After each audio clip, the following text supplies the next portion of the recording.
boa noite, tudo bem com vocês? Deixa eu mudar minha tela aqui que fica mais fácil para mim. Isso. É, aula 6. É, a gente vai começando no horário, que assim a gente termina no horário, né? Eu fiquei pensando o que trabalhar com vocês depois daquela. Deixa eu ver que eu preciso ir para um lado, não, mais para cá. Obrigado, Luciano. Obrigado. Realmente, ó, Dia dos Professores é igual o Dia dos Pais, né? Na verdade, são todos os dias, mas a gente só lembra no dia que alguém falou pra gente que é o dia do bendito professor, né? Mas obrigado de qualquer forma, entendeu? Ai, ai, hoje foi bem legal. Muita gente. Eu até postei lá uma mensagem que eu recebi de uma aluna que não é minha aluna, né? E acabou estudando lá o direito empresarial 1 com os vídeos que eu postei lá no meu canal. Não, e fiquei bem feliz. Você imagina a pessoa ter um outro professor, uma outra ementa e conseguir tirar 10 na prova estudando com você. Tudo bem que eu estou seguindo lá o Marlon Tomazetti, mas mesmo assim, entendeu? Mesmo assim, foi bem legal. Eu acho que ainda agora há pouco o Rotary também Rotaract, né, postou uma homenagem lá e eles tinham me perguntado o que, que eu achava, o que era ser professor para mim, entendeu? Então, assim, eu acho que eu tenho repetido isso para vocês. Ser professor para mim é conseguir compartilhar o pouco do conteúdo, do conhecimento que eu tenho. Eu sou um estudioso como vocês, né? Tem muita coisa para estudar. Ai, tô quase, não, eu vou pra 2000, é que assim, tem tanta coisa acontecendo ao mesmo tempo que tá até complicado de pensar. Mas em 2021, né, se eu estiver, se eu estiver vivo até lá, né, se estiver nos planos ainda de manter a academia, aqui a docência, vou contratar uma agência, já, né, já até fiz o contato, já não comecei agora porque eu quero esse ano só terminar, entendeu? Que para vocês, se ver, tem 5 pessoas, posso falar, né? Eu fiz aquele teste seletivo para juiz leigo no juizado em 2018. Lembra que eu falei para vocês outro dia? E estava aguardando. Bom, não fui chamado porque, né, não fiquei tão perto assim, mas agora eu fui convocado. E daí já entreguei a documentação e agora estou aguardando a nomeação. Então acredito que nos próximos, sei lá, nas próximas semanas, não sei se já, se, né, sei que estou aguardando aí a homologação pelo TJ. Então, e daí, quer dizer, mas olha só, se eu for, né, se tudo der certo como fui convocado, vocês, né, a gente pode fazer lá poderei ser juiz lá no caso de vocês, né, juiz leigo, obviamente, né, nos juizados, entendeu? Então, tô aguardando a homologação certinho para poder postar, né, mas já apresentei os documentos todos e agora eu tô aguardando, tô bem feliz porque era uma das coisas que, assim, né, profissionalmente, né, era uma das coisas que eu gostaria, que era, não é vitalício, evidentemente, né, se eu não me engano acho que é 2 anos só, ou dois prorrogável por mais dois, uma coisa assim, mas era o que eu queria, quer dizer, dentro da área do que eu trabalho, dentro do que eu estudo, eu acho que não vai ter nenhuma outra experiência mais legal do que essa para mim, né? Pena não se ganha tanto dinheiro lá como eu acho que de repente deveria, mas eu acho que é mais por experiência mesmo e mais para fins de currículo mesmo, mas eu estou muito feliz. Assim que eu tiver a homologação, evidentemente que eu vou postar, né? Mas ainda não foi homologado, ainda estou aguardando, mas já apresentei todos os documentos. Mas chega de falatório, que senão a gente se enrola e não faz o que tem que fazer. E daí fiquei pensando no que trabalhar com vocês, né? E daí eu já até falei mais ou menos, mas eu não trabalhei. Eu fiquei pensando em casos que sejam importantes e casos que não sejam tão comuns de você imaginar aí como advogado e como atuação, e casos que venham ter um retorno financeiro, concorda? Aí eu me lembrei do Cisbacen, até porque teve um caso agora recente que não foi nem eu que atendi, na verdade foi o João que acabou atendendo, mas na época fui eu que sou não digo o mentor intelectual da petição, mas fui eu que teve a ideia ali no começo, quer dizer, é do escritório, é meu também, né? E daí esse caso teve sentença agora recente, é da comarca de, acho que é Sarandi, uma coisa assim, mas a sentença é nos moldes aqui de Maringá, entendeu? Nas de Maringá não, Maringá ali os 4 juizados pensam de forma contrária, mas a turma recursal reforma. Então, o que eu fiz? Eu coloquei ali alguns slides para a gente primeiro esclarecer o que é o Sisbacen, para que serve. Depois a gente vai abrir essa sentença que eu acabei não conseguindo, eu tentei ficar recortando ela agora, mas hoje, meu Deus, as coisas estão enroladas aqui pro meu lado. Não consegui fazer o recorte certinho, mas daí eu abro ela no processo, na verdade em PDF. E se for necessário, a gente olha também a petição inicial, mas acho que eu gosto mais da sentença porque a sentença a gente consegue deduzir as coisas. Então, hoje eu quero falar sobre os casos desse Sisbacen. Se alguém, né, já conhecer, se alguém souber, me ajude aqui que a gente vai complementando, trocando figurinhas aqui nesse sentido. Então, o que é Sisbacen? Sisbacen é um sistema integrado ali do Banco Central, do Bacen, que centraliza todas as informações financeiras do país. Assim, as operações realizadas entre clientes e instituições financeiras são registradas automaticamente num banco de dados. Antes de eu seguir, eu quero explicar uma coisa para vocês. Eu não sei se alguém já ouviu falar sobre a sigla PDD, Provisão de Devedores Duvidosos. Né? Não sei se já ouviram falar. Eu ouvi falar isso lá quando eu trabalhava como advogado lá dos bancos, lá no jurídico que eu trabalhei. É provisão de devedores duvidosos. Eu me lembro que a minha gestora na época do Unibanco, que depois se fundiu com o Itaú, né? Ela chamava inclusive doutora Juliana, ela era de São Paulo. E ela ligava naquela época para mim, você vê isso em 2005, nós estamos em 2020, faz 15 anos isso. Ela me ligava e falava assim: ô doutor Juliana, a gente precisa fazer acordo, precisa encerrar. Estou gravando na minha câmera, mas deixa eu pôr aqui também gravar na outra, então de segurança. E ela falava assim: Juliano, precisa baixar o PDD. E eu, coitado de mim, você acha que eu sabia o que era PDD, né? Até que um belo dia ela veio até Maringá para fazer aquilo que ela chamava de bate-carteira. Olha para vocês verem como é que a coisa, né, o direito mudou. Ela sentava comigo lá na minha mesa, ela vinha com uma planilha de São Paulo, ia passando caso por caso e ficava super nervosa porque não tinha resolvido, porque não tinha encerrado. Pois bem, até que desse dia que ela veio, eu pensei assim: meu Deus, como é que eu vou amansar essa mulher, né? Falei pra ela: vamos sair depois para tomar um chopp, alguma coisa? Né? Ela: tá, mas a gente vai trabalhar até as 8, até as 9. Meu Deus do céu, era 9 horas, essa mulher tava lá ainda, eu doido para ir embora, exausto dela falando na minha cabeça, até que eu consegui levar ela pra... Fomos na cachaçaria. Chegou lá, obviamente, né? Falei: vou dar um fogo nela, queria quem sabe amanhã ela não venha aqui me perturbar tão cedo. Pois bem, no meio lá de tanta bebedeira, por isso que eu digo, não misture trabalho com bebedeira que não vai dar certo, entendeu? Eu acabei perguntando para ela, falei: olha, eu não sei o que é PDD, né? Você me pede tanto, você fala tanto, mas eu não sei o que é PDD. E daí, quer dizer, já viu conversa de bêbado, né? Conversa de bêbado é aquela loucura. Mas eu me lembro muito bem o que era PDD. PDD é o quanto maior o índice de devedores, ou seja, de pessoas que estão inadimplentes para o banco. Como é que o banco mede esse PDD? É só por saldo devedor? Não, é por provisionamento. Então, deixa eu explicar de forma rápida aqui para vocês. Vocês pegam um contrato, não importa a quantidade de meses dele, pode ser um contrato de 24, de 36, de 48, de 60. Penso eu que hoje, tirando aqueles contratos subsidiados pelo BNDES, né, e eu estou pensando em contrato de veículo, por exemplo, eu acho que não existe financiamento maior que 60 meses, né? Não sei. Se tiver, depois alguém me fala aí. Eu acho que não tem. O que ocorre? Então, você, né, quando você vai lá e faz um financiamento, então, digamos, vamos fazer de conta que eu fui lá e comprei um carro, né, sei lá, de 50 mil reais. Não existe, mas na época existia, só para vocês entenderem. Fui lá e comprei um carro de 50 mil reais. Financei 100% dele, sei lá, em 50 meses. Então, 1.000 por mês.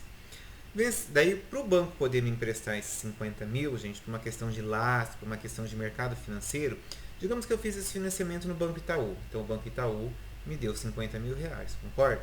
Pagou o carro lá para mim, eu estou devendo 50 mil para o banco mais os juros. Para o Banco Central, o Itaú tem que ter esse dinheiro como lastro. Como assim esse dinheiro como lastro? Tem que ter mais 50 mil. Sabe por quê? E se o Juliano não pagar o contrato dele? o banco vai ficar com menos 50 mil, ia chegar e ia dar um bom aí no sistema financeiro, gente. Então isso chama-se provisionamento. Emprestou 50, vai ter que calcionar 50 lá no Banco Central. O que acontece? Quando o Juliano deixa de pagar a primeira parcela, ou não importa se é a primeira, a segunda, não, a parcela que o Juliano atrasou, entendeu? Quando eu deixo de pagar uma parcela aqui para o Banco Itaú, acende uma luzinha lá para o Banco Central. Por que acende uma luzinha lá para o Banco Central? Ó, o Juliano devedor não pagou. Vamos começar do começo que fica mais fácil para entender. Não pagou a parcela de número 1 do contrato. O que o Banco Central faz lá no lastro do Banco Itaú? Ó, vou segurar o mesmo valor aqui da primeira parcela. Por quê? Porque você já perdeu ela. Conforme vai aumentando a minha inadimplência, o Banco Central vai pegando aquela calção lá do Banco Itaú. E isso ocorre, gente, independentemente do tamanho do contrato, nem da quantidade de meses, isso ocorre com 12 meses. Por isso que, quando eu pedi demissão e passei a advogar contra banco, a primeira explicação que eu dava para o cliente era: nós só vamos poder fazer acordo depois de 12 meses. Por quê? Porque em 12 meses o contrato vai ser integralmente provisionado para o Banco Central. Então, nesse período de provisionamento, o banco aqui, o Itaú, está super nervoso, super louco. Por quê? Porque ele já me emprestou 50 mil e está perdendo mais 50 aqui de laço para o Banco Central. O que acontece? Banco vive de dinheiro, gente. Banco não gosta de carro, banco não gosta de casa, banco não gosta de nada disso. Banco gosta de dinheiro, o produto dele é dinheiro, é que a gente que não entende isso. O que ocorre? Para o Banco Itaú poder recuperar aquele laço, porque veja, o meu ele já perdeu, eu não vou pagar. Concorda? Eu já dei fim até no carro, eu não vou pagar. Né? Eu conheço muita gente que não paga. E o que acontece? E aquele 50 lá, aqueles 50 mil de provisionamento, então na verdade o Itaú está com prejuízo de 100. Hoje isso é válido para todos os tipos de contrato, Isabelle, sabe por quê? Isso aí é o que fundamenta o laço do mercado financeiro. Por isso que quando você parte aí para aplicações, por exemplo, não sei se vocês sabem isso, mas por CPF em linhas de aplicação, até 250 mil você tem o seu CPF garantido. Não entendi, Juliano. Então digamos que eu vou lá e aplico 250 mil em CDI. Entendeu? Eu apliquei na Caixa Econômica, não, vou pegar um banco privado, apliquei no Bradesco. Se o Bradesco falir, né, na linguajar aí do direito empresarial, o que acontece? O Banco Central garante os meus 250 mil, até 250 mil reais por aplicação por CPF. Isso é aquilo que a gente chama de lastro no mercado financeiro. Eu não sei se vocês já pararam para pensar, mas o mercado financeiro ele não vira uma bola de neve quando as pessoas não pagam. É que quem está do lado de lá, como nós todos estamos do lado de cá agora, eu digo do lado dos credores, dos consumidores, a gente não sabe o que o banco está pensando. Mas eu já estive do lado de lá trabalhando, prestando serviço, e daí eu pude entender algumas coisas. A inadimplência é altíssima, gente, o pessoal não paga. Ah, mas tem certeza, Juliano? O pessoal que eu estou dizendo é aqueles que já vão ser prejuízo. Eu não sei se vocês já viram isso, mas em torno de, pelo menos veículo, a inadimplência era de 94%. Você está doido? Não, eu não estou doido. Por que você acha que a gente paga uma taxa de juros tão alta? Porque o prejuízo desse pessoal é dividido entre os demais que são pagantes.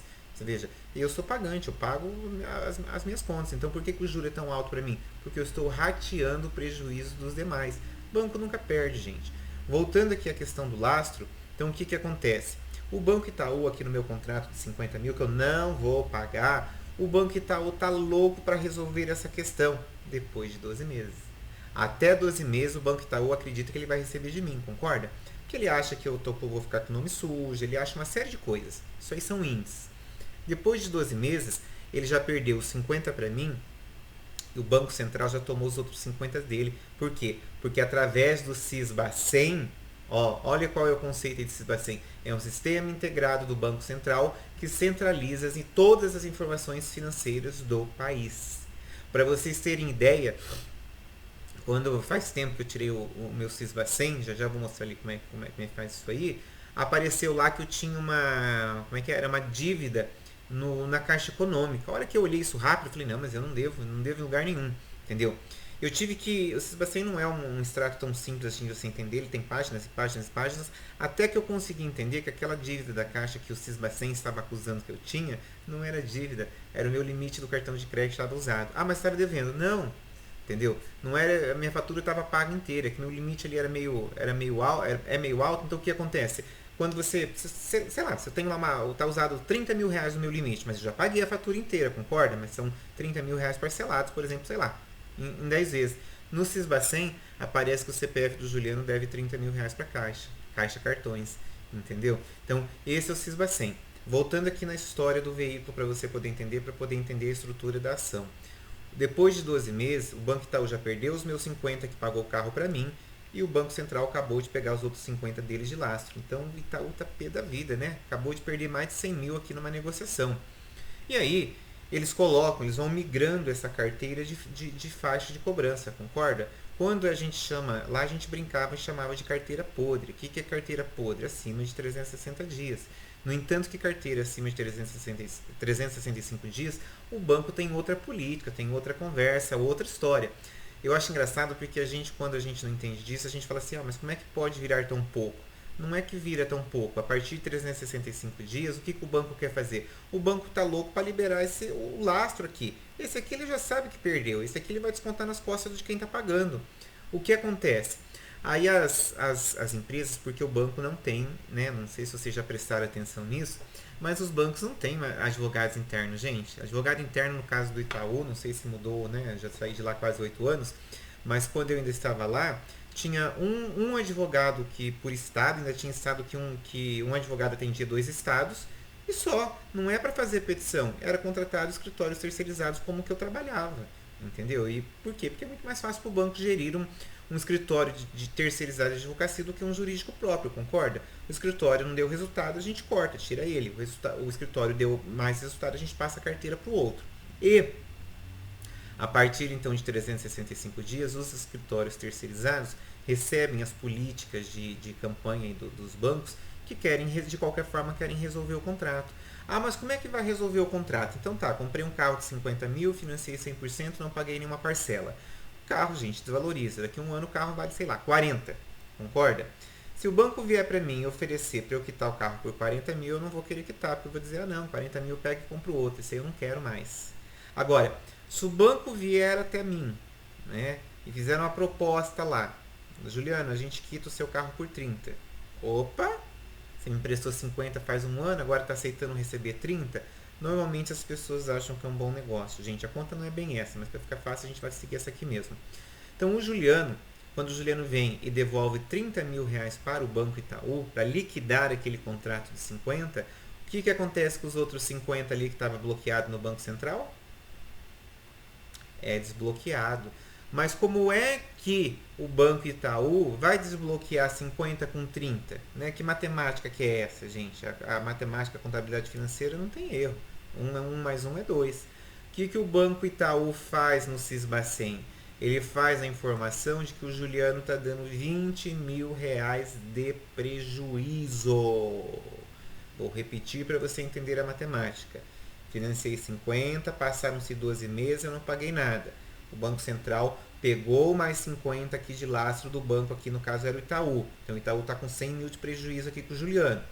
Passaram 12 meses, o Banco Itaú resolve, por uma questão de política interna, eu aceito receber 30, Juliano, porque eu vou te liberar aqui dessa operação e vou pegar de volta os meus 50. Na verdade, essa conta, para dar certo, para você entender, a pessoa ela tem que ter pago algumas parcelas do financiamento, né? Porque a gente sempre levava em consideração aquilo que a gente chamava saldo contábil. O que é saldo contábil? A gente não pode deixar de receber para o banco menos do que o valor emprestado. Nessa minha conta está dando menos. Por quê? Existia faixas de atraso, por exemplo, acima de 700 dias, que dão 2 anos, né? E outras políticas que entrava no valor do principal. Por quê? O Itaú quer recuperar aqueles 50 mil. 50 com 30 dá 80. Eu pego 80 aqui desse negócio mal feito que eu fiz e volto no mercado financeiro. Só que para eu poder fazer isso, eu informo que o Juliano me deu 20 mil reais de prejuízo. O Sisbacen, gente, não é um sistema como o Serasa ou o SPC. Não são todas as pessoas que conseguem consultar a Sisbacen. Apenas o próprio titular e outras instituições. Então o que acontece? O Juliano com aquela restrição de 20 mil no Sisbacen, você vai dizer, mas não é restrição, realmente. Se você tirar o meu SPC e o Serasa, vai estar limpo. Mas eu tenho aquela informação que eu dei 20 mil reais de prejuízo aqui por Itaú. O que acontece? Quando eu vou fazer qualquer outra operação em outra instituição, eu vou citar para vocês algumas instituições que sempre foi a prática consultar Sisbacen. Sicredi porque é uma cooperativa, Sicobi porque é uma cooperativa, Caixa Econômica porque é um banco que o governo tem acionário, né? Então o que acontece? Essas instituições eles já têm por praxe fazer consulta no Sisbacen. E daí digamos que eu vou lá fazer um financiamento, sei lá, eu tive esse problema, resolvi, mas depois eu tenho dinheiro, nunca mais tive nada atrasado. Vou fazer lá um financiamento na Caixa Econômica, vou fazer um financiamento no Sicredi. O que acontece? O Sicredi consulta Sisbacen. A hora que o Sicredi vai consultar Sisbacen, o Sicredi fala assim, mas espera lá, esse cara deu 20 mil reais de prejuízo pro Itaú, não vou fazer negócio com ele não. E nega o meu crédito. Entendeu? Com base lá no direito do consumidor, que a gente já está quase terminando o código, o direito à informação eu tenho que ter, concorda? Mas eles não podem me passar essa informação. Por quê? Porque senão eu vou obrigar eles a fazer o financiamento. Então, na verdade, é uma consulta que eles não me dão documento, eu só consigo descobrir que meu nome tem esse restritivo se eu tirar uma certidão do Sisbacen e eu não consigo fazer financiamento, operação nenhuma com aquele restritivo. Então, como é que a coisa funciona? Você vai dizer, mas como é que isso acontece? Hoje, 2020, os bancos já cansaram de levar essa ação na cabeça e perderem. Eu, como advogado, fiz várias ações nesse sentido. Não fiz mais porque, assim, é uma ação trabalhosa. Quando eu digo trabalhosa, não é trabalhoso você montar o processo. O processo é tudo igual, é mamão com mel. O difícil é você tirar o bendito do extrato, porque como o extrato é pessoal, você tem que pegar o cliente do seu escritório, ele tem que ter um acesso ali ao internet banking, tem que fazer um cadastro junto ao Banco Central, ele recebe uma chave de acesso para depois ele conseguir imprimir a bendita certidão. Então, assim, não é fácil você fazer isso, porque as pessoas têm conta em tudo que é banco. Né? Para confirmar essa chave de acesso, você tem que receber ela no e-mail, ir lá no banco para confirmar e depois voltar aqui no e-mail. Vejam, nem todo mundo é esclarecido como vocês que tem e-mail no celular e que consegue falar lá com CREA, que é o que eu estou dizendo. Entendeu? A maioria dos nossos clientes lá do escritório deu trabalho para a gente conseguir essa certidão, sim. Nós não temos tantas ações assim, acho que a gente se tiver umas 15, 20 nesse sentido, só que vocês vão ver que são ações lucrativas. Ações que eu já tive ação de Sisbacen de ganhar em segunda instância 15 mil reais de dano moral. Não é bom? 30% de 15 mil dá 4.500 reais de honorários, entendeu? Você pega aí 20 ações dessa, dá quanto? 45, 90 mil de honorários. Isso aí você faz brincando em um ano. Então, estão vendo como é que a coisa começa a andar? E é uma ação que as pessoas não têm o menor conhecimento. Por isso que eu estou aqui conversando com vocês. Hoje, em 2020, os bancos acordaram para esse problema. Qual o problema? Você fazer um acordo comigo, porque daí qual era o meu fundamento das petições? Eu junto o boleto de quitação. E no boleto de quitação dos 30 mil, normalmente vem escrito quitação do contrato número tal, porque realmente você está quitando o contrato. O que as instituições financeiras passaram a fazer para evitar essas ações como as minhas? Eles passaram a fazer minutas de acordo, em que na minuta de acordo eles constam o valor total da dívida. Então, o valor total da dívida é, sei lá, 70 mil reais, e que neste ato o devedor confessa que deve 70 mil, porém o credor está recebendo 30 e está ficando aqui com 40 mil de prejuízo. Como é uma petição, né? É um documento entre as partes assinadas, tem valor, gente. Daí o banco vai lá e junta agora esse termo de acordo e o juiz está julgando improcedente essas ações. Então, assim, eu não sei se vocês ainda vão conseguir pegar muitas ações nesse sentido. Tem que tomar cuidado para saber antes de entrar com a ação se foi assinado um termo de acordo ou não. Aposentado, isso aqui cabe também naqueles empréstimos consignados, empréstimo de tudo que é jeito. Eu tive lá umas 2 ou 3 senhorinhas no escritório que a gente, olha, é difícil isso aqui, hein? Quando eu digo é difícil você fazer com que entender ali o extrato da bendita da senhorinha, porque ela tem mais consignado do que, né? Quase mais consignado do que uma agência bancária, e daí você tem que entender tudo aquilo, você tem que conversar com ela, né? Muitas mal sabem ler e escrever, você imagina que para cadastrar 100 em Sisbacen conseguir extrato, você leva uma semana. Então, assim, não dá. Você imagina que, assim, quando eu tô falando não dá, eu tenho vários compromissos, né? Sou professor, sou advogado, tenho, né, as coisas para tocar ali das minhas coisas pessoais, então eu não consigo perder uma semana atrás de uma senhorinha para depois ganhar 4.500 reais de honorário. Não estou falando que 4.500 reais é pouco, mas estou dizendo que eu não preciso, não posso, então eu preciso de uma equipe. Então lá no escritório não era eu que cuidava disso. O João ficou à frente um tempo, mas depois também cansou de ficar atrás disso. E daí, quer dizer, a gente tinha lá, depois ficamos o William, o Fernando que ajudava nisso aí, mas também as pessoas vão cansando porque leva tempo e depois você cobra a produtividade. Então, assim, isso aqui a gente já está há algum tempo sem estar entrando com essas ações novas. Mas deixa eu seguir aqui que eu mais ou menos consegui explicar para vocês o cenário, e daí diante da sentença vocês vão entender o que eu estou querendo dizer. Para que serve o Sisbacen? Esse sistema é responsável por coletar, armazenar e trocar informações que ligam o Banco Central aos agentes do sistema financeiro. Bancos comerciais, bancos múltiplos, corretores de câmbio e outras instituições financeiras. O que é uma consulta no SCR, né, do Bacen, que é o Sisbacen? O Sistema de Informações de Crédito, né, o SCR, é um instrumento de registro e consulta de informações sobre as operações de crédito, como empréstimos, financiamentos, avais, fianças realizadas entre instituições financeiras e seus clientes. Então, por exemplo, se você pegar, eu me lembro que quando eu tirei o meu outro Sisbacen, eu tinha 2 carros para trás, eu tinha um outro carro e meu carro era financiado. O que acontece? Lá no Sisbacen também aparecia o quê? Que eu tinha aquela dívida das parcelas vincendas. Então, o Sisbacen é um extrato muito interessante que, na verdade, ele mostra a vida financeira da pessoa futura, né? Passada, se você é devedor, e futura, porque ele vai mostrar todas as suas dívidas. Quando eu peguei o meu extrato, eu fiquei meio assustado. Por que eu fiquei meio assustado? Porque eu tenho mais do que um cartão de crédito, quer dizer, e ali apareceu todos aqueles limites, mesmo eu estando com todas as faturas pagas, mas aparece como endividamento. Então você vai levando um susto, né? Ué, como é que eu devo 15 mil num lugar, 20 mil no outro? Pera lá, que isso? Nem estou sabendo disso, né? Então, assim, é interessante você tirar o seu extrato do Sisbacen e verificar se tudo está de acordo lá no seu extrato. Como ver o bendito registro? Que aqui é o X da questão. Eu acho que eu nem vou conseguir me fazer por esclarecer tão bem aqui, mas depois vocês joguem ali no YouTube, em qualquer lugar, que tem vários vídeos explicando, porque não é tão simples assim. Então veja como entrar no sistema consolidado do Banco Central usando o CPF e uma validação por meio do Internet Banking para consultar o seu registrado. Não tem como consultar o extrato do Sisbacen se não for a própria pessoa e se não tiver acesso ao Internet Banking. Então você pega uma pessoa idosa, uma pessoa que não tem conta no banco, só tem conta para receber benefício, você vai ter que ir lá e cadastrar com ela uma senha da internet da poupança. Não é fácil, o banco não quer fazer, porque né, conta sem tarifa. Então assim, olha, não é brincadeira, gente, mas vale a pena. E daí ali, se você rolar a página ali e clicar no concluir credenciamento para finalizar o procedimento, se tudo der certo, você verá uma janela lá de pop-up para registrar ou acessar o registro. Isso aí é lá na página do Banco Central. Então, eu não vou conseguir, penso eu, explicar pormenores aqui. Ó, eu até coloco ali a página ali do Banco Central.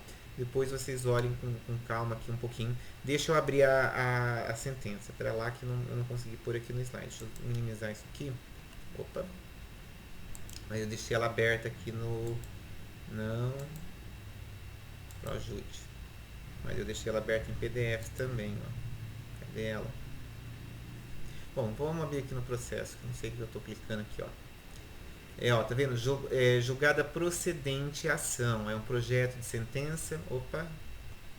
Deixa eu fechar isso aqui. Tá abrindo coisa errada. É um projeto de sentença feito pela juíza leiga, doutora Márcia Cardoso de Brito. Então vamos abrir aqui, ó, o processo de Sarandi.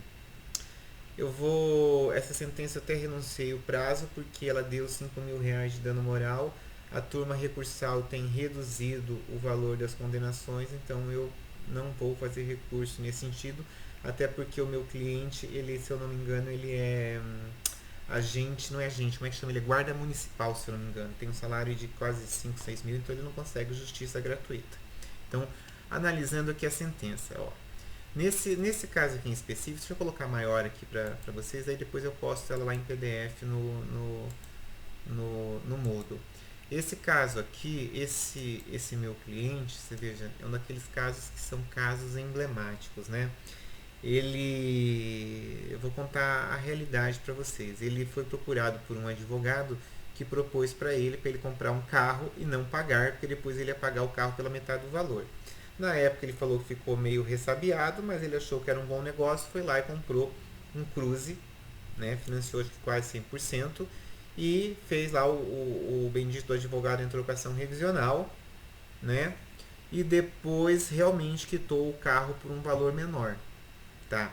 Quitou um carro por um valor menor, mas o que acontece? O advogado chegou a entrar com ação contra esse meu próprio cliente. Por quê? O que o advogado cobrou? O advogado cobrou a diferença. Então, se o financiamento era 50 e você quitou por 25, você me deve eu te dei um benefício de 25 mil reais mais os juros. Tem uma conta doida lá. Só sei que o cara teve que pagar para ele, acho que 12 mil reais, 13 mil reais de honorários advocatícios.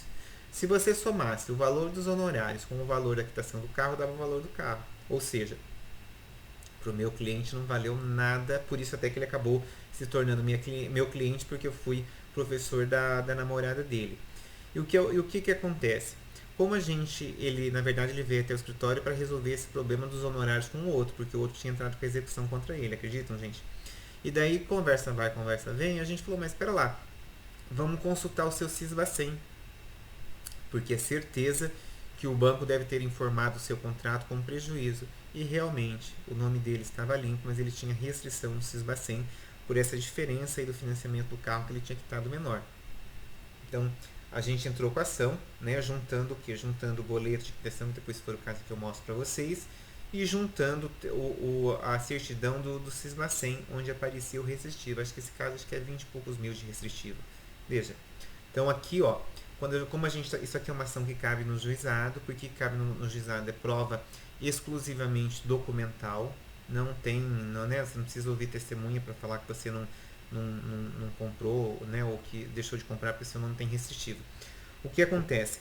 Em Maringá, o primeiro, segundo, terceiro e quarto juizado, o entendimento dos juízes titulares exige que o quê? Que o Sisbacen não é um órgão de restrição, né? Se vocês assistiram a minha aula ontem, né, mas acho que não assistiram porque tinha muito poucos alunos, né, mas depois dei uma olhadinha, no artigo 43 e 44 e 45 que a gente trabalhou ontem, justamente banco de dados e cadastro de consumidores. Eu não falei especificamente do Sisbacen, mas eu falei de outros cadastros, porque eu ia falar do Sisbacen aqui hoje. O Sisbacen justamente não dá para ser considerado um cadastro de restrição ao crédito, mas é um cadastro que os bancos fazem consulta e se seu nome estiver lá com saldo negativo, eu não vou te emprestar dinheiro. Então, entende que essa discussão de primeiro grau é infundada? O STJ já pacificou essa questão. É entendido como cadastro de restrição, sim. Sabe por que é cadastro de restrição? Porque as instituições financeiras consultam e não te emprestam crédito. Entendem? Então, a discussão é essa. Ali em Sarandi, pelo visto, o entendimento da juíza, tudo bem que a juíza leiga que fez a sentença, mas a juíza titular homologou, então está valendo, segundo a lei do juizado, é isso aí que funciona. Relatório dispensado nos termos do artigo 38, então lembrado, a gente conversou isso lá nas primeiras aulas aqui do eixo. Pretensão. Obviamente, gente, que como advogado a gente pede tudo, né? Eu falo isso para vocês lá no NPJ. Professor, mas eu vou pedir tutela antecipada, o juiz não vai me dar. Rapazes e meninas, como advogados, nosso papel é pedir. Se o juiz vai dar ou não vai dar, não sei. Depois a gente vê, se couber recurso, a gente interpõe recurso. No juizado, obviamente, que não cabe recurso. Essa semana, né, eu posso falar porque não é daqui também. Eu tenho um seguidor lá do Instagram que ele se formou ano passado e ele não tem escritório. Ele trabalha ainda na empresa lá que ele trabalha, mas é em outra área. Mas ele e uma amiga dele estão pegando ações. E veja, essa semana ele falou assim, ele me chama de professor, posso fazer uma consulta? Eu falei, pode. Aí eu achei que estava meio longa a escrita, falei, me manda, passei meu WhatsApp, falei, me manda um áudio que fica mais fácil para explicar. Vocês vejam, ele pegaram um caso de uma pessoa que comprou um imóvel, né, comprou de segunda pessoa, achou que estava comprando da construtora, deu o carro como parte do pagamento para o corretor, só que o corretor tinha saído da construtora, ou seja, o cara pegou o carro e sumiu, né, não tinha... E daí o cliente deles lá não tinha contrato de compra e venda, não tinha nada e está sem o carro. Foi atrás lá da construtora, a construtora falou, não, esse cara não trabalha aqui, quem mandou você entregar o carro para ele? E eles entraram com uma ação de... Olha, escutem bem. Entraram com uma ação de reintegração de posse do carro contra a construtora. Veja, a construtora não tem nada a ver com a posse do carro, penso eu, no juizado.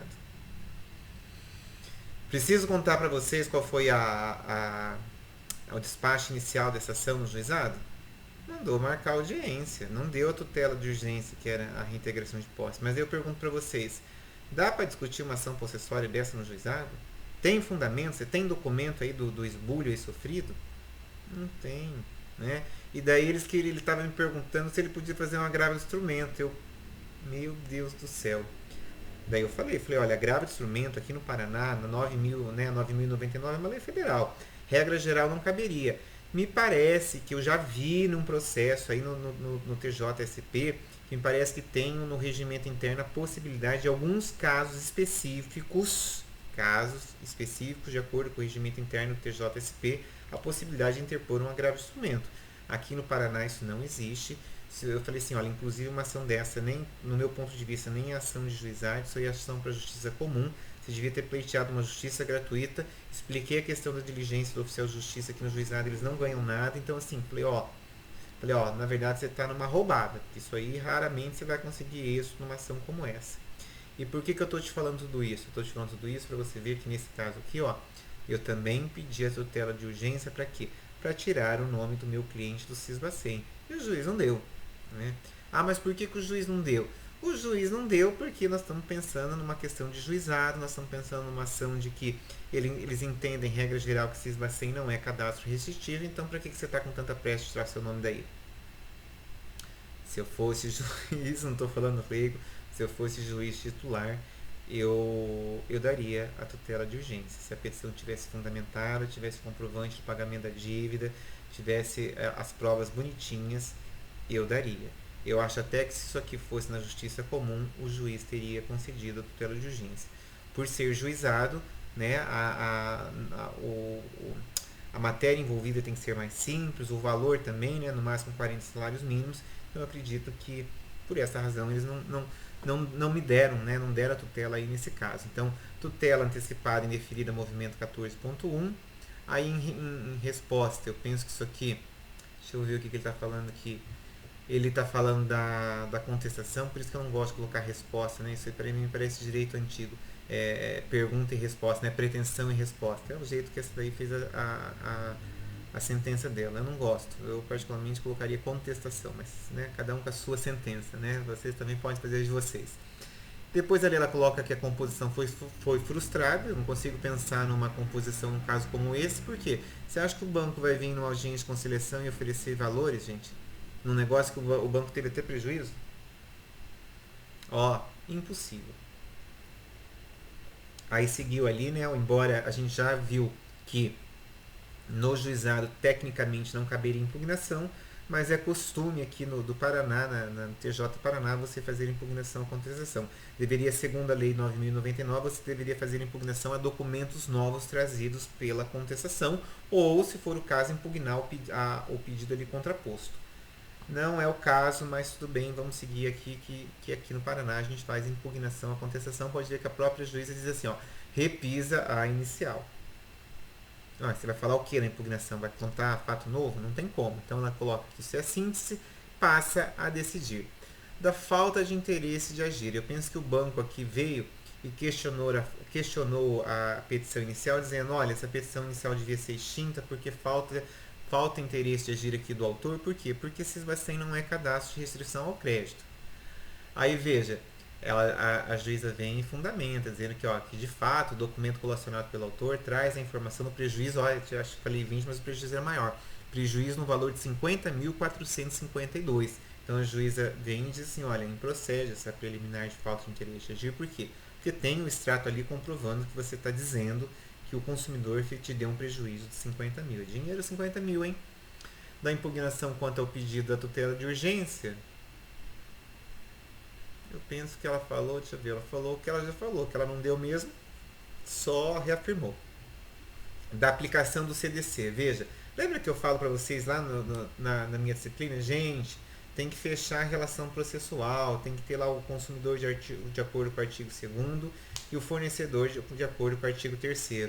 Veja que em 3 linhas ela fez aquilo que eu peço para vocês fazerem nas petições e vocês ficam rindo de mim. É isso aqui, tem que fazer dessa forma, não tem que ter medo, tem que falar. As partes fecham ali a relação de consumo.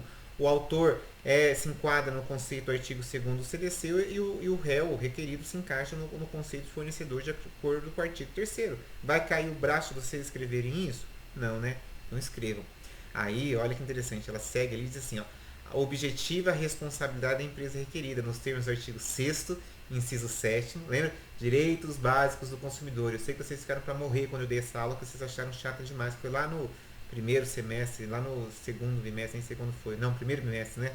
Ó, tá vendo? Na sentença da juíza, direito básico do consumidor, a questão da responsabilidade objetiva, que aparece como direito básico e depois vem sendo trabalhado ali no artigo 14 do CDC, estão lembrados? Independentemente de culpa, é isso que está escrito no artigo 14. Aqui a gente não vai trabalhar mais o direito material, aqui a gente vai trabalhar apenas o raciocínio jurídico. Não sei porquê, mas ela veio aqui e coloca dos fatos, né? Tá parecendo vocês aí que fazem dos fatos no recurso, mas tudo bem. Ela vem e narra de novo toda a história aqui, ó, que já está na petição inicial. Não vou tomar o tempo de vocês aqui contando a história para vocês. Na verdade, deixa eu ver uma coisa. Ela mistura fatos com... Ela mistura fatos com fundamentos, né? Que ela, nos fatos, ó... exatamente, meu Deus. Mas tudo bem. Ela é, né? Ela conta que os fatos, da forma como está descrito na petição e nos documentos, ó. Quer ver?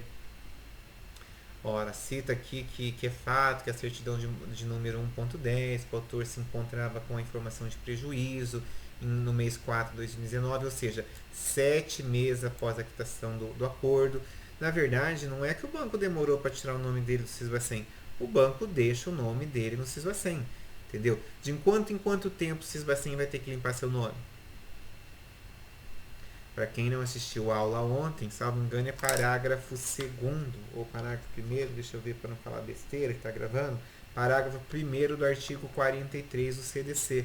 A cada 5 anos tem que ser baixado aqui os seus cadastros de restritivo. Não é a dívida que é quitada, mas são os cadastros que são retirados, que são extintos aí para você poder voltar no mercado de crédito.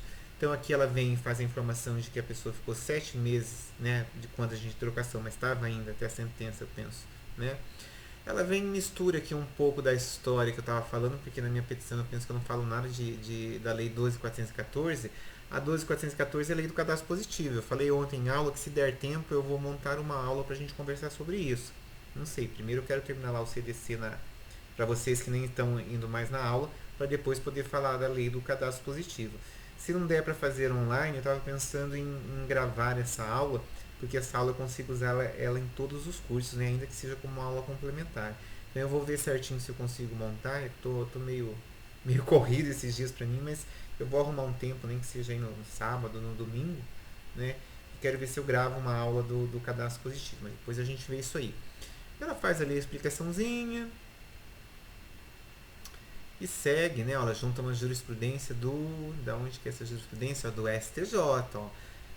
Central de risco de crédito ao Banco Central, natureza de cadastro de proteção ao crédito, dano moral. Você sabe o que é modalidade do dano moral in re ipsa, né? Ou in re ipsa? Não sei como é que vocês usam o português aí de vocês. Já ouviram falar? Não? O dano in re ipsa quer dizer que o dano decorre do próprio fato, ou seja, eu não preciso fazer prova do dano. Como assim não preciso fazer prova do dano? Restrição no SPC e Serasa com dívida paga. Você não precisa mais informar na sua petição, nem trazer testemunha para falar que você não conseguiu comprar alguma coisa. É o que a gente chama de dano moral in re ipsa. Isso aí já ficou pacificado na doutrina do dano moral. O próprio fato é o gerador aqui da incidência aqui do dano moral. Eu tento levar todos os meus processos de consumidor, eu tento discutir e falar que é dano moral in re ipsa, mas o juiz não cai mais na minha, entendeu? Algumas ações ele escreve, pera lá, isso aqui não é dano moral em re ipsa, não. Isso aqui tem que ter aqui a prova do dano, quer dizer, senão eles levam a coisa para o lado do mero de sabor, entendeu? Mas quando você consegue, que nessa questão de restrição do crédito com dívida paga, tanto da SPC Serasa quanto do Sisbacen, é dano moral em re ipsa. Tudo bem que essa jurisprudência que ela colocou é de 2012, mas se tratando do STJ, Superior Tribunal de Justiça, nós não temos aí uma obrigatoriedade de ter uma jurisprudência tão recente sobre o assunto como a gente leva isso aqui com relação ao Tribunal de Justiça do Estado do Paraná, que muda de entendimento a cada de tempos em tempos. Então, o STJ, uma vez decidido, você pode usar como precedente. Então, daí ela segue falando aqui da questão da Constituição, né, que é direito da pessoa, junta mais uma jurisprudência, porque evidentemente que eu não estou lembrado, mas certamente que o banco vem aqui e discute o quê? Ah, você não esgotou as vias administrativas para resolver o problema. Nesse caso aqui de Cisbacen, a gente não precisa esgotar as vias administrativas, até porque não tem via administrativa. Eu quero que você vá lá no banco e fala para ele que você quer que ele tire seu nome do Cisbacen, para você ver o que ele vai fazer com você. Ele vai dar risada, não tem essa de tirar o nome do Cisbacen, coisa nenhuma, entendeu? Você deve pronto.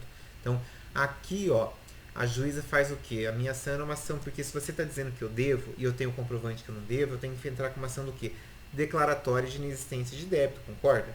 Você não pode ser tão inocente e entrar com uma ação só de indenização por dano moral. Você ganha o dano moral e continua com a dívida?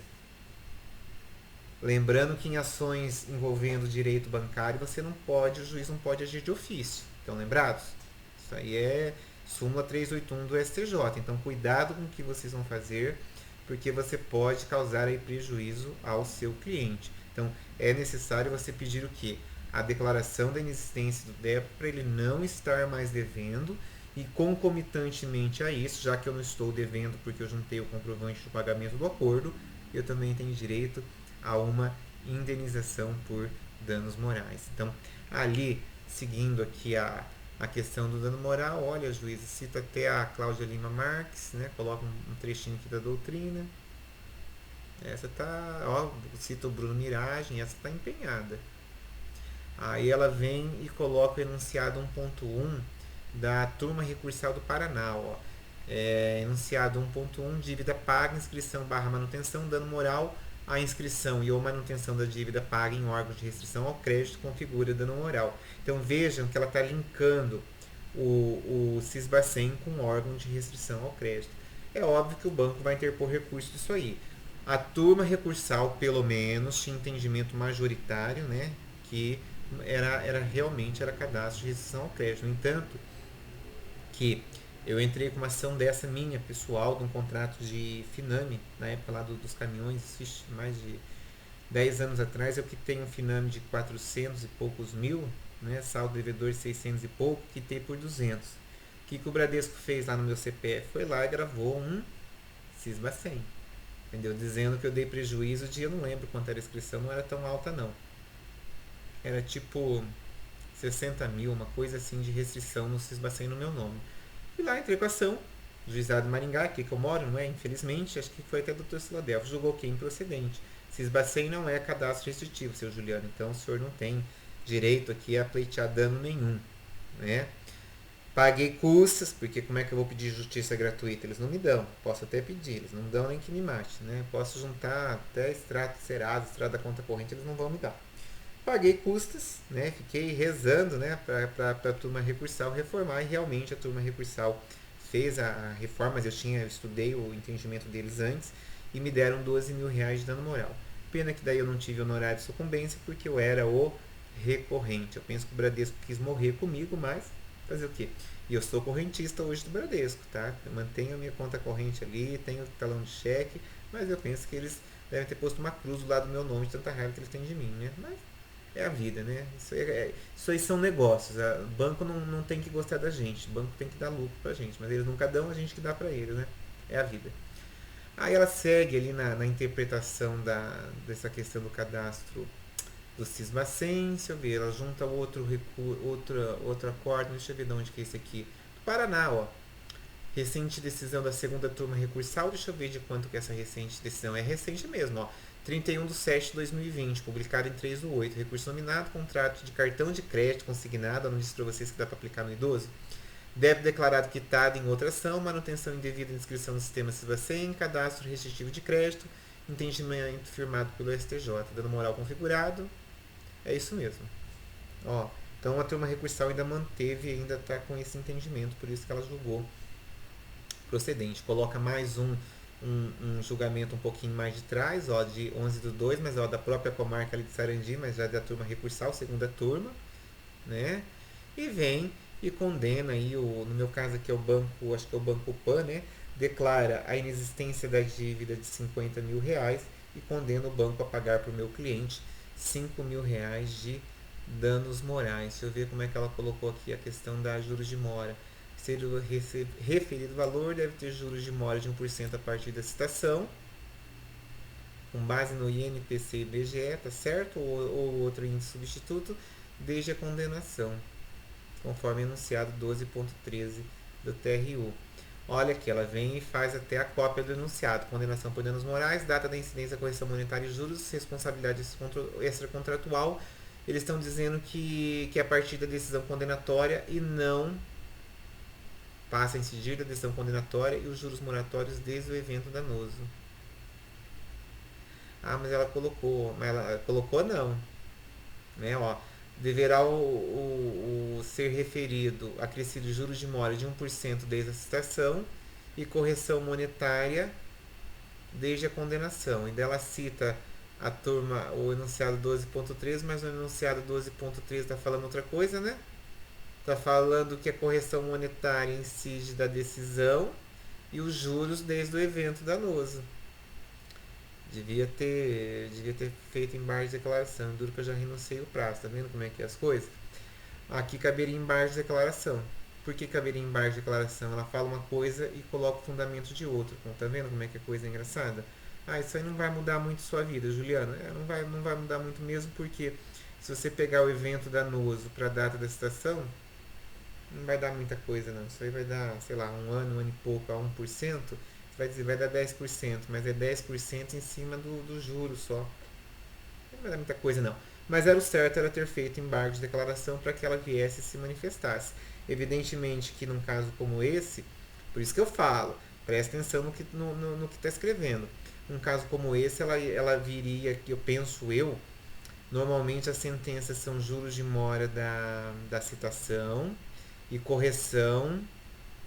Alguns são da sentença, realmente, né? Porque você veja, nesse caso ela teve que declarar a inexistência da dívida. Então, se você pensar que essa ação, embora eu nominei ela de ação declaratória, ela é uma ação constitutiva, né? Porque é a partir daqui que eu estou sendo declarado que eu não sou devedor. Então, realmente, eu penso que o certo seria da sentença. Mas, né? No jus esperneante dava para pedir para ela para de repente ser do evento danoso. Mas isso aí agora já foi. Ela vem e resolve a questão da litigância de má-fé e diz que não restou comprovada, porque evidentemente que a requerida, né, ó, é o fim do mundo. O banco vem e pede a condenação de litigância de má-fé do autor. Não, o autor não tem mais os direitos subjetivos. Eu não posso mais entrar com ação na justiça, porque se eu entrar com ação na justiça eu estou litigando de má-fé. Uma coisa, gente, é aventura jurídica. Outra coisa é direito subjetivo. Né? Não vamos misturar isso aqui. Eu tenho uma raiva quando eu vejo um advogado do banco escrevendo isso. E daí ela vem, encerra aqui a sentença e realmente ela reafirma aqui que é juros de não, aqui ela fala outra coisa. Estão vendo que a sentença dela ali está esquisita? Porque aqui ela fala outra coisa. Ela condena a 1% desde o evento danoso com correção monetária da decisão. Eita. Tá vendo o Ctrl+C, Ctrl+V? Tá diferente o dispositivo da fundamentação. Pergunta: fica vigente o dispositivo ou a fundamentação? O que tem mais valor na sentença? Você deve ter aprendido em processo com a Josiane, sei lá com quem. O que tem mais valor, a fundamentação ou o dispositivo?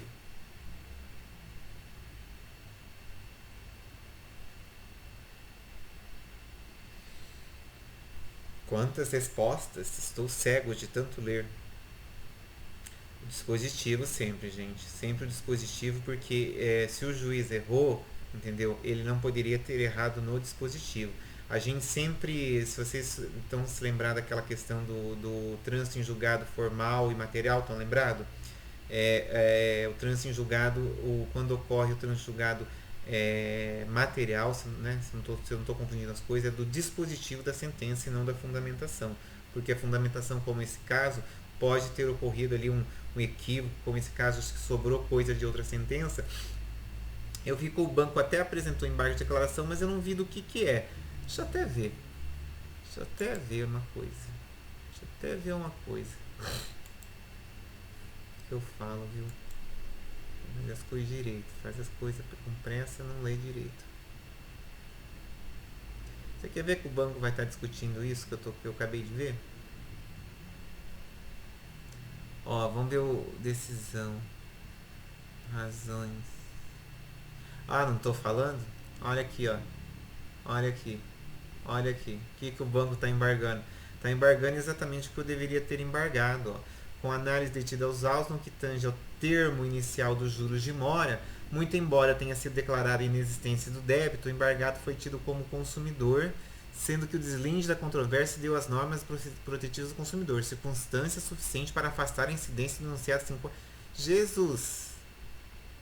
Incidindo, portanto, os juros de mora a partir da citação nos termos do artigo 405 do Código Civil e não do evento danoso. Olha, tá duro aqui, hein? A questão, na verdade, para mim não era nem isso aqui, esse fundamento aqui, como é um escritório grande, quer dizer, isso aqui já deve estar pronto de outros processos. Para mim, o fundamento não era nem esse. Para mim, o fundamento é porque ela colocou de forma equivocada. Ela pode decidir do jeito que ela quiser, concorda? Eu posso dar juros de mora a partir da sentença e posso dar juros de mora a partir da citação. Se você não concorda com a minha decisão, você recorre. Embargo de declaração não tem esse fundamento. Nesse caso, cabe, porque vocês viram ali que nem tinha visto, mas ela se equivocou, né? Ela colocou uma coisa e depois decidiu outra. Aí cabe embargo de declaração, porque ela está sendo... tem ali contradição, né? Contradição nesse caso. Mas o fundamento aqui dos embargos do banco está sendo outro. O banco está vindo e está pedindo para aplicar o artigo 405 do Código Civil. Olha, né, ele pode até pedir, mas vocês estão vendo que isso aqui é razão de reforma, não seria razão para embargo de declaração.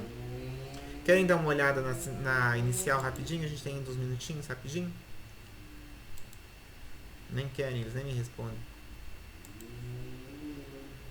Ó o que eu juntei com a petição inicial, procuração de documentos pessoais, comprovante de residência, contrato de financiamento, minuta de acordo. Deixa eu ver uma coisa, essa minuta. Fiquei falando da minuta, quer ver que aqui tem a minuta? Minuto de acordo. Vamos ver o que fala.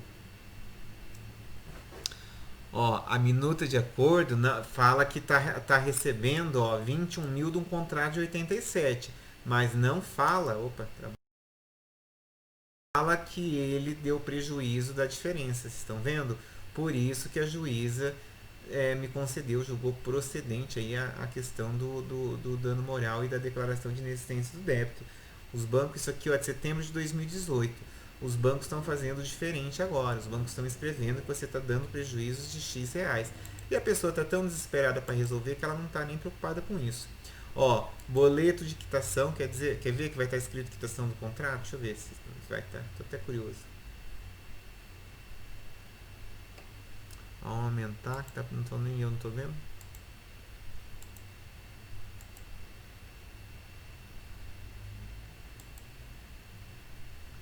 Valor principal, valor, dispensa, honorários. Não fala que é para quitação do contrato, mas coloca a parcela 1 de 1. Né? Eu não conheço ninguém que tem parcela de 21 mil de um cruze, né? Pelo menos um cruze velho, usado, né?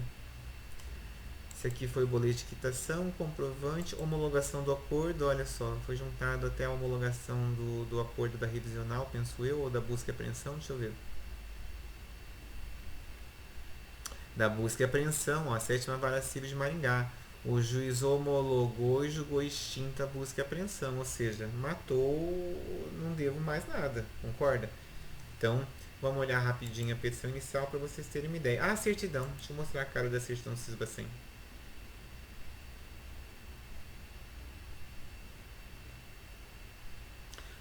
Ó, deixa eu aumentar aqui para vocês verem. Gente, não é fácil interpretar essa certidão. Tô falando porque eu fiquei um dia inteiro com a minha na mão. Tá vendo que, ó, ele mostra, por exemplo, o financiamento habitacional. Esse cliente ele deve 77 mil, ó, deve ter Minha Casa Minha Vida. Ó, crédito pessoal consignado 2.900. Ó, esse aqui na Caixa Econômica. Bradesco, outros créditos, ó, 1.050. Cartão de crédito 1.065. Ó, BMG. Tá vendo? Ó, mostra até as encendas, Renato. Por isso que o dia que eu peguei o meu Cisbacen, ó, esse cara acho que não tem muita conta, muita coisa em banco. Eu tenho algumas contas, eu tenho algumas coisas, não dívida, contas, né? Eu tenho mexo com algumas coisas ali das minhas coisas pessoais.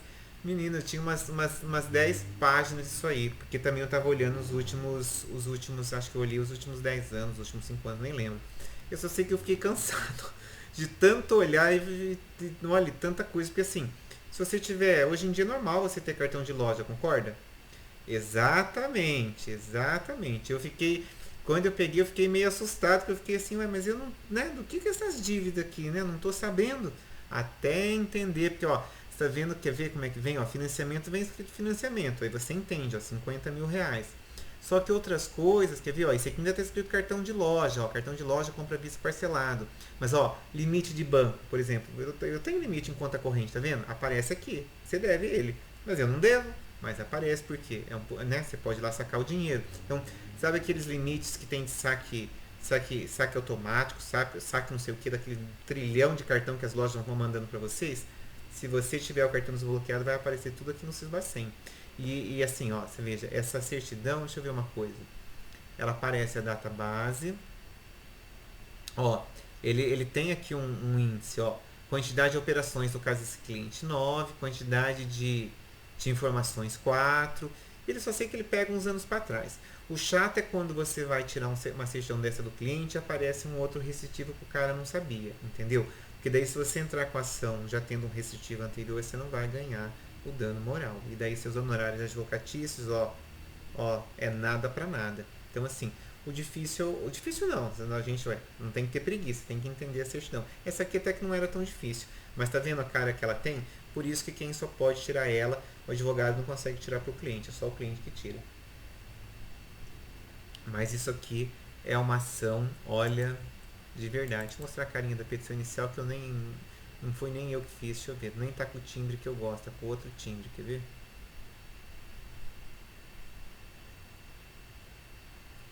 A internet vai bem aqui em casa, pelo visto. Nossa, que letrinha pequena. Ó. Certamente essa petição não passou pelos meus olhos. Olha o espaçamento da petição inicial que eu reclamo tanto no NPJ, né? Essa aqui tá bem do jeito que eu abomino, tudo junto. Eu tenho lá o William, que é um dos colaboradores que estão, né, até tá fazendo um trabalho remoto. Ele realmente ele gosta de fazer as petições assim. Eu não gosto, eu, Juliano.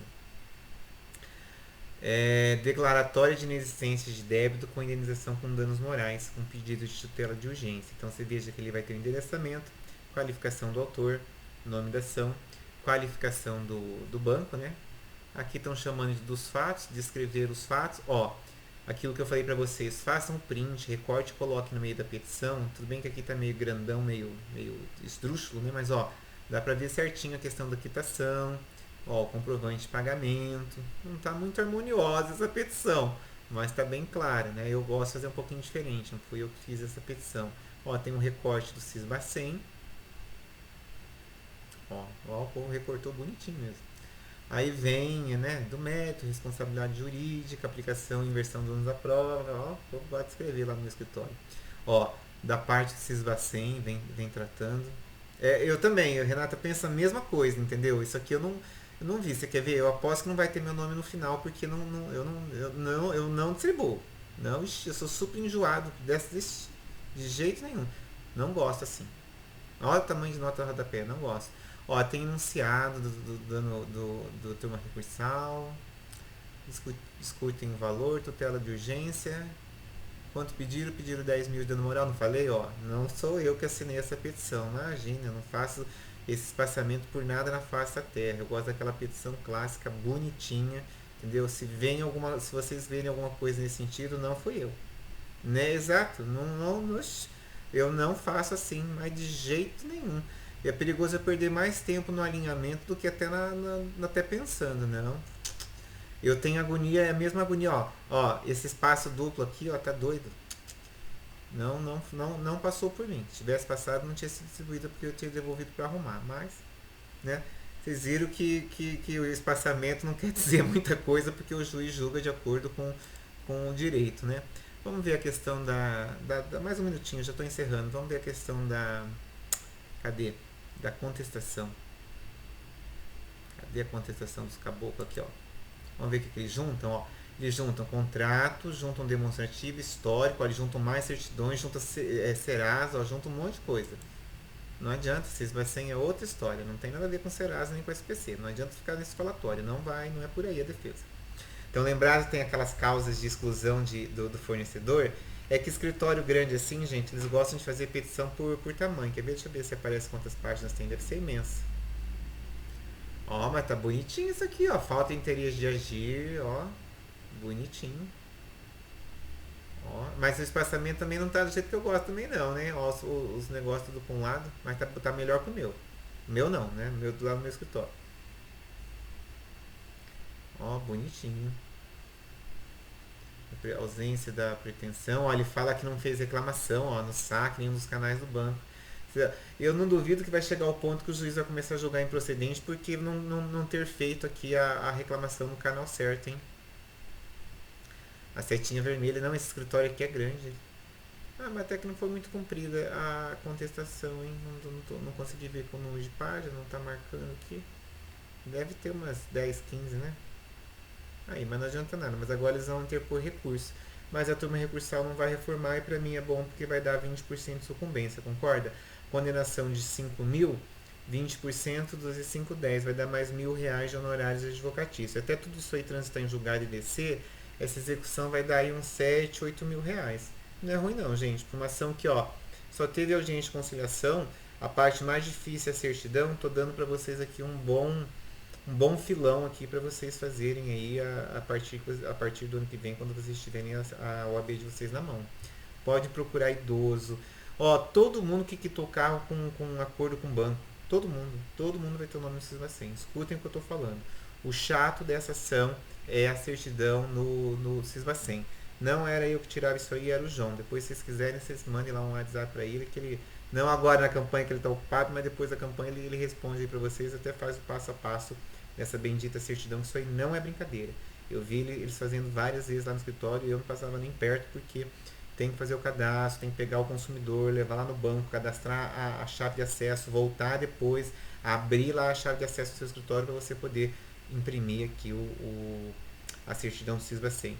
O difícil é a certidão. A petição, se depois vocês quiserem, eu até mando essa daí, vocês arrumam um espaço aí para o espaçamento e ficam com a petição, dê uma melhorada, né, uma atualizada nas jurisprudências. Mas de casa, o Renato, o pessoal não quita com prejuízo casa, sabe por quê? Porque casa, o que acontece? Como é um bem imóvel, a casa você não consegue esconder do banco. Eu não sei se eu contei para vocês que eu fui estagiário no escritório quando eu fiz faculdade. Eu fiz estágio no escritório que advogava para a Caixa Econômica. Naquela época, a Caixa estava executando todo lá o Jardim Novo Horizonte, sabe? Ali perto do cemitério. Todos aqueles prédios eram financiados pela Caixa Econômica e o pessoal não pagava.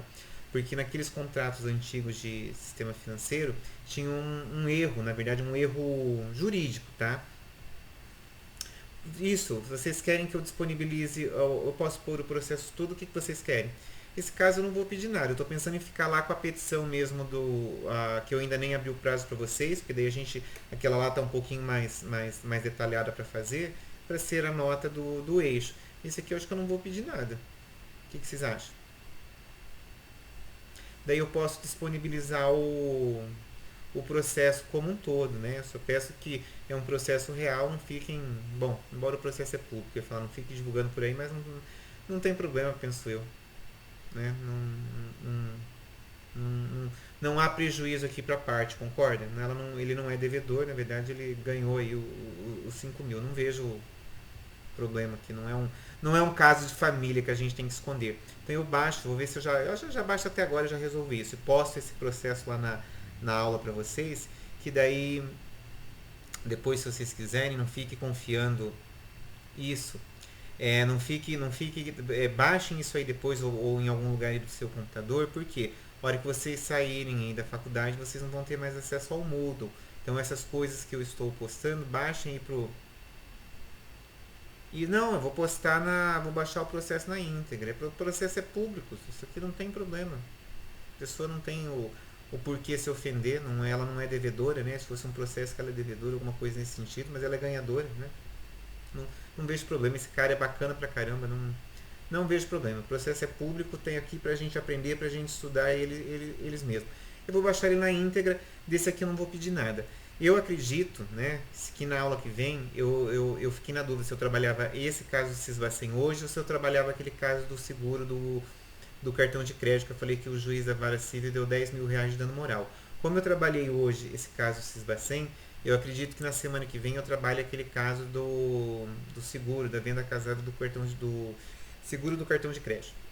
Entendeu? Que deu 10 mil reais de dano moral. Beleza? Vou postar a aula e postar o processo na íntegra. Então, fiquem com Deus. Bom final de semana. Até a quarta-feira, para aqueles que lembrarem que eu existo no direito do consumidor, né? Que agora a gente já vai passar do artigo 45. E até a quinta-feira que vem para o eixo que a gente já estamos na reta final, né? Ah, Luciano, choveu, todo mundo choveu e perdeu a internet. Sei. Eu tô calmo, eu tô de boa. Esse ano, como eu tô falando, esse ano eu achei que ia ser o ano foi mesmo, o ano de surpresa. Eu tive de Covid nossa, melhor nem falar, né? Melhor nem falar. Deixa isso pra lá. Combinado? Mas assim, assistam, olhem lá, depois baixem aquelas aulas de direito do consumidor. Embora aquelas aulas estão lá no meu canal, acho que eu não vou, penso eu que eu não vou apagar, a menos que se o ano que vem, se eu for mesmo contratar a agência, eu não sei se eles vão apagar esses vídeos que não são lá tão profissionais, eu não sei. Mas assista aí que é pro seu bem, é pro seu futuro, você vai precisar disso uma hora. Combinado? Então, até quinta-feira, tudo de bom. Eu vou encerrando aqui a nossa conversa de quinta-feira hoje. Tá vendo? Nem doeu e já acabou. Bom final de semana para vocês. Aproveitem para estudar para a OAB, né? Estudar para